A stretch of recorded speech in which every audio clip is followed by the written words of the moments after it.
নমস্কার বন্ধুরা, তোমাদের সামনে আরও একটি নতুন ভিডিও নিয়ে চলে এলাম। আমরা পরিবারের সকলে মিলে গিয়েছিলাম বর্ধমান জেলার সর্বমঙ্গলা মায়ের মন্দিরে পুজো দিতে।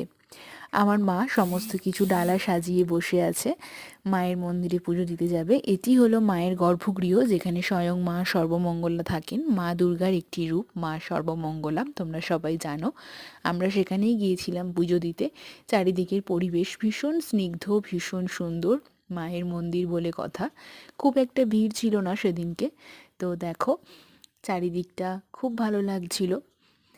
আর এখানে আমার মা বাড়ি থেকে শাড়ি, মায়ের সমস্ত কিছু পুজো দেওয়ার জিনিস নিয়ে গেছিল, কিন্তু এখান থেকে প্যাড়া, সন্দেশ এগুলো কিনতেই হয়, তো সেটাই কিনে নিল। ইনি হলেন মা সর্বমঙ্গলা।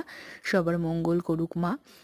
তো ঠাকুরমশাই পুজো দিচ্ছে, আর ঠাকুরমশাইকে বললাম যে সুন্দর করে পুজো দিয়ে দাও, ভালোভাবে আশীর্বাদ করে দিন আমাদেরকে। ঠাকুরমশাই আমাদের সবাইকে ভালোভাবে আশীর্বাদ করে দিল। তারপর আমরা পুজো দিয়ে কিছুক্ষণ বসলাম মায়ের মন্দিরে। আর মামার মা মানত করেছিল, দেখতেই পেলে গাছ থেকে মা ঢিল খুলে দিল। চন্দননগরে জল ভরা নিয়ে গেছিলাম মায়ের প্রসাদের জন্য। আর তারপর আমরা মায়ের মন্দিরেই ভোগ গ্রহণ করলাম। ভীষণ অমৃতের মতো খেতে, সব রকম সবজি দিয়ে তরকারি, মায়ের ভোগ বলে কথা।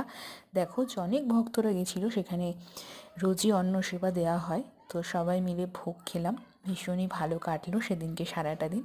আর অবশ্যই জানিও তোমাদের ভিডিওটা কেমন লাগলো। সবাই ভালো থেকো বন্ধুরা, টাটা।